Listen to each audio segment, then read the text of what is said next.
What's up, guys? It's February 1st, South Florida. It's cold. You know we got our cold gear on. We're not used to this. It's like 35, 40 degrees today. What better way to start off February than going to a card show? We're going to the Card show, my favorite show in South Florida. I've been there for my first time in December. We're gonna go check it out in February.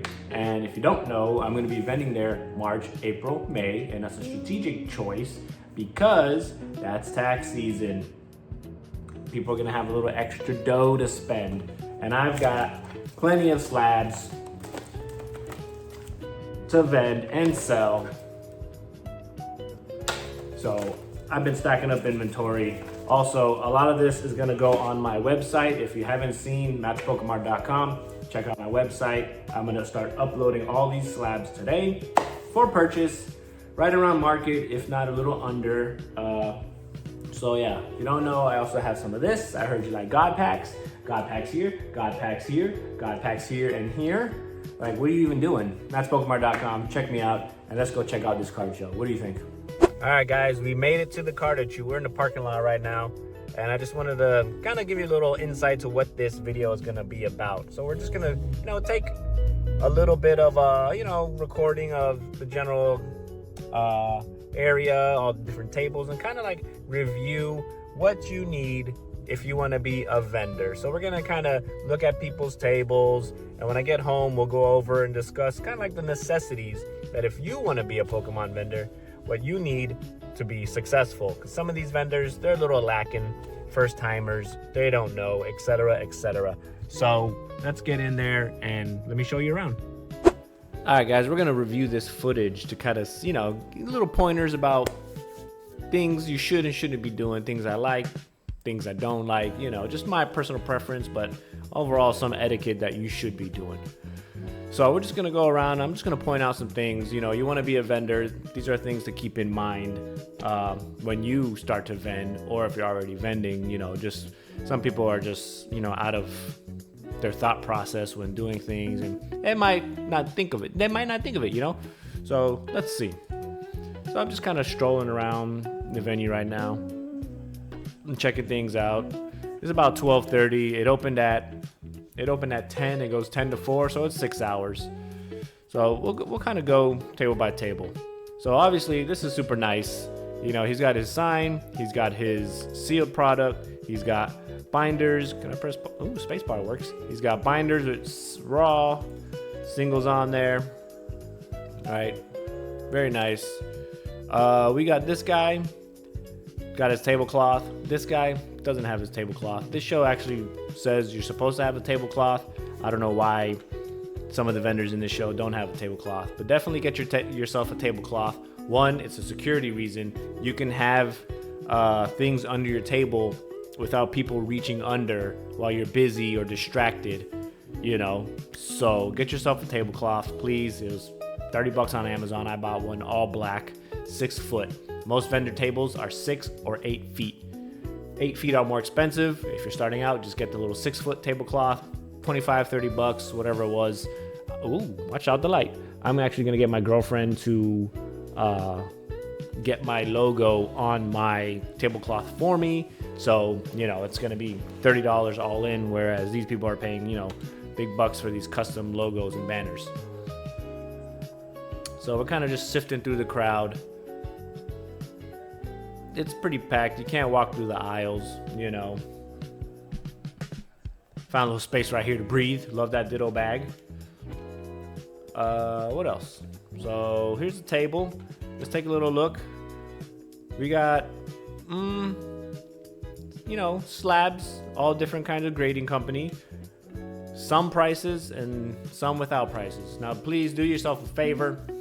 Price out your cards. If we take the effort to go there to shop, you should take the effort to price your cards the night before, 2 days before, break it up, do some a day before, 2 days before, so you don't have to sit there for 3 hours. However you want to do it, but get it done. Big turn off for me is when I go up to a table, I don't see prices, I don't even bother. I keep walking, keep it moving. You don't have the respect for me to display your prices, then I'm not buying it. Just like you go to, or giving you the time of day. Just like you go to your grocery stores, your retail stores, you're not going to go into a store that has no pricing on the shelves, right? You're not going to buy it. You're not going to grab it, take it to the register, and be like, oh, that's $800. Never mind. You want to see prices. Same concept applies here. It's pretty simple. I did it my first vending experience. Do it. Price out your cards. Singles, small singles, $1 to $5, $10, $13, $15, whatever. You can put in a binder. Maybe those you don't have to price out. But if you got slabs and high-end singles in your case, you know, $20, $25 plus, price out your product, please. All right? That's my first ick or griff or rant. Price out your product on your table. You can buy the little stickers off of Amazon that work well. They peel right off of your product and they're, you know, take the time. Now this guy, I see him at a lot of the shows for this Cartachew event. He's a pretty cool guy. I talked to him a couple times. I don't know him personally, but check out his tables. I don't like these rising tables just because, you know, the reach around. If you're on a corner, someone can reach around, grab you. However, you know, these with the risers are convenient though, because you don't have to lift and reach your table, you know? This, you have to lift and reach. So these little risers, pros and cons, whatever you prefer, you know, etc., etc. This guy's got, I believe, prices on, yeah, he's got these different colored stickers on all his cards. He even has a nice little touch. He's got guards, colored guards. Well, not all of them, but the first 3 rows, it looks like he's got graded colored guards. As a nice little touch. You get them for $5, $10. You know, you include that in the price of the card. So $80, make it $90, make it $85, $91. You know, whatever. It's a cool little touch. He takes pride, you can see, in his display, and he puts effort. So this is a vendor I would 1000% buy from. All right. You got some smaller guys here. Everyone's starting out. Not to knock you. Again, if you have the resources, the money to buy those nicer display cases, do it. If you're just starting out, then everything I just said, throw it out the window. Do the best you can with what you got, but price out your cards, please. And put a little effort. And look, here's my buddy Carlos. I recognized him. Paused the video, said what's up to him. He actually pulled a God pack from Ascended Heroes and showed me all the singles. He was there. He knows the market. He's there to sell all of them and then buy the ones that he really likes. After the market cools off, the product hits the market and the supply can, you know, catch up to the demand and the values go down. So he was there. He's got 8 or 9 cards, SIRs and IRs from Ascended to sell. So I said, what's up? Talked to him for a few minutes and we kept it pushing. Now, this guy, not knocking him. This is constructive criticism, feedback. He's got his branding. He's got his QR codes. I think maybe he made his tablecloth for an 8-foot table and he's on a 6-foot table. So those aren't really, I mean, you can scan them. You have to move the tablecloth a little bit to scan it, but no big deal. That's not the end of the world.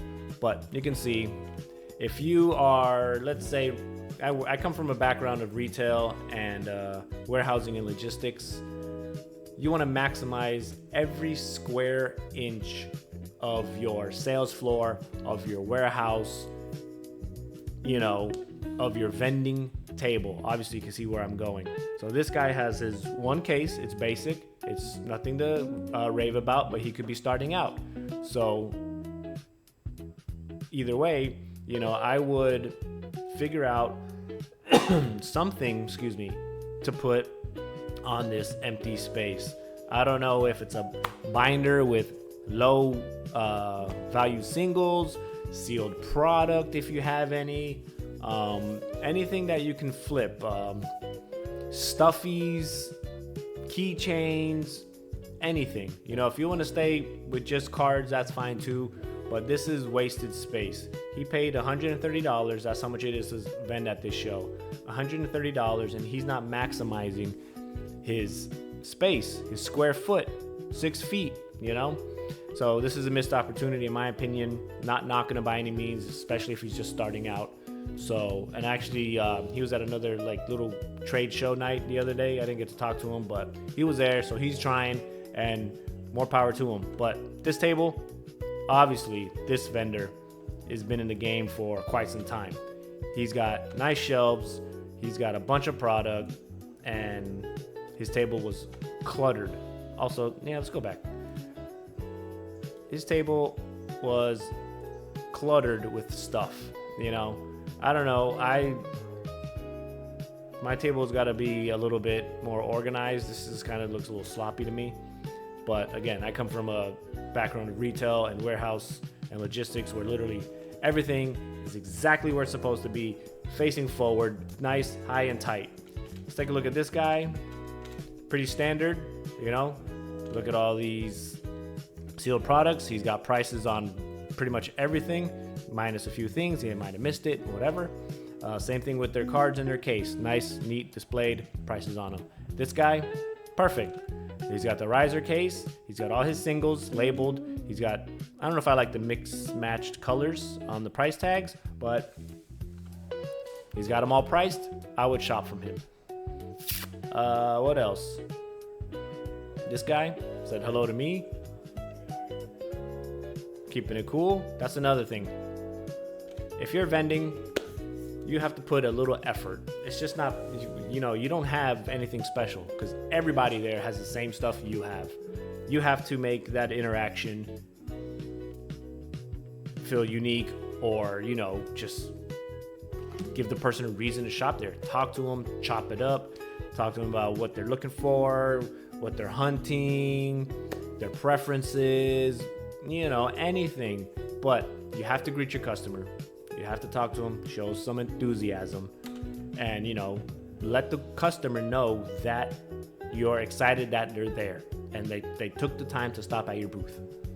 This guy, pretty standard, nothing wrong with this one. He's got the cases, he's got the little risers that he put in there.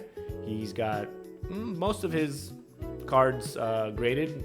We don't know. Maybe he actually just picked those up from this show. He bought them from somebody. We don't know. So that's another thing to keep in mind. I took stickers and a Sharpie because as you're there selling inventory and getting new inventory at the vending show, you want to be able to price out the cards. So take your stickers, your roll of stickers, take your Sharpie, and you can apply new prices to the cards that you just bought and put it into your display case. All right. So tablecloth, markers, Sharpies, stickers, your cases, and there's a couple of other cases coming up that I really like. Let me show you. Your branding, make sure you get your branding. See this?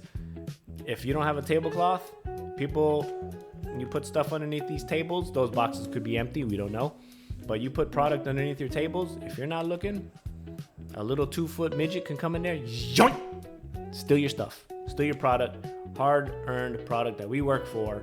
Like these guys, look at it. No tables, just a little banner. But if you put stuff under there, it could easily disappear. All right. So please get yourself some tablecloths for the aesthetic. And these are okay, whatever. These will have one. The same thing. Security is bad. And get some for security.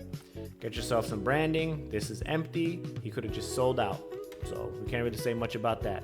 Let's go Dolphins. And what else? What else can we give some feedback to? This guy, no prices, minimal effort, not a hello in his phone. Yeah, he's buying, but I'm not selling to you. I made sure to stop at this guy. There's a few vendors at this show in South Florida that are doing this, which I will eventually do. Beautiful, beautiful, beautiful. He's got just a standard case, but they put LED lights strips into the case to kind of light it up, give it a cool little effect to it. Also, you see these little checkered pattern things right here? These are card risers, which essentially they make your cards sit up at like an angle because it's a little shelf that goes behind them. These are really cool. They're a little expensive. Obviously, don't worry about that when you first get started if you don't have the capital to deploy for this vending, right? I think they're a little expensive. They're like 180 for two, so 90 per. That's a little much. Like again, I said, if you don't have the capital, don't worry about it. But what they do is it helps eliminate the glare from the ceiling light. Because usually you walk up to a vending case and you do one of these, right? You have to lean over to kind of get that glare out of the way. Those risers eliminate the glare and it makes it look nicer, and also you can stack more cards in there. Without these risers, you probably couldn't get this last row in there.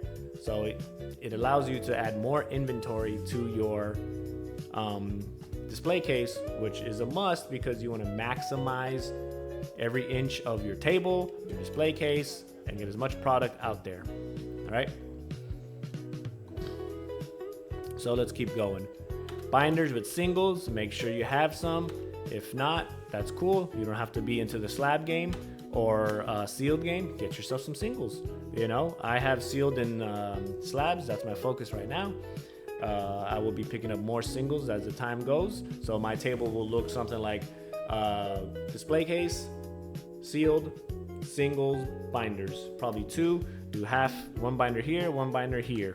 You know, lower end, higher end, slabs, and sealed on the corner. So that's my future plan. Keep it organized, maximize your space, maximize every inch. I don't know what's going on here, but I don't know. Maybe they're just Costco scalpers looking to sell some of these Charizard boxes. Maybe they only sell singles. I don't know. But let's keep going. This is my buddy right here, Toon TCG. I met him a couple of nights ago at a local trade show. Very cool, very chill. I said, how you doing to this guy? He didn't even reply. I might have stopped. I might have made some content with him. I would have shot him out in my video. Doesn't matter how many, followers you have. All good marketing is good marketing. Bad news is good news, whatever the saying is. So if it would have, just a simple hello, maybe I would have stopped there and maybe I would have bought something, because I was looking to buy two very specific cards at this show. Nobody had them, but oh well. There's my buddy Carlos again. And that was me telling my buddy Toon, Joey, hey man, I'll come say hi in a second. So again, this guy, he was at my last show. I actually was vending right next to him. Same thing. He came with one little display case, was on his phone the whole time, didn't even stand up to talk to people. I don't know if he made any deals or sales. I wasn't paying attention to him because I was actually pretty busy. I did about 25-50 in sales. So I was moving product. I sold a lot of my sealed, Japanese, whatever. But maximize your space.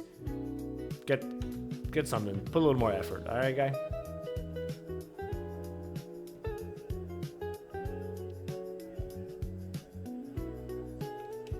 So I wanted to show just this case.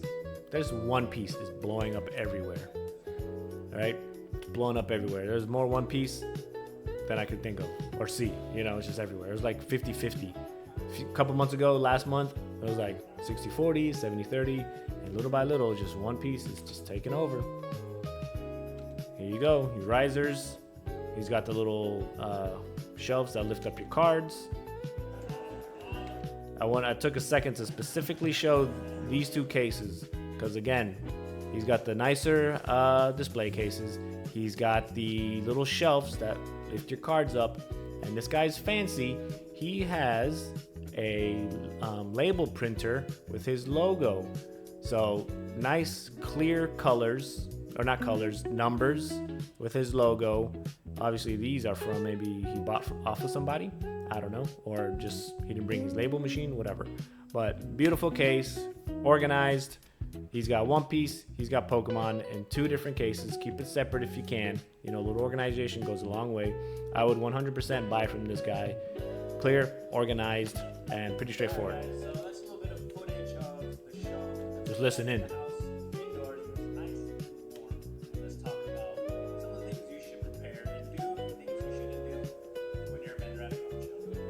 All right, so we just saw the footage, guys. If you want to be a vendor, those are some things I think about when I'm a customer and I'm a vendor.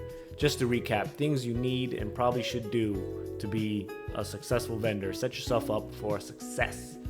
Tablecloth, pricing, somewhat okay case, work your way up to the better cases, lights, display, whatever. Maximize your square footage on your table.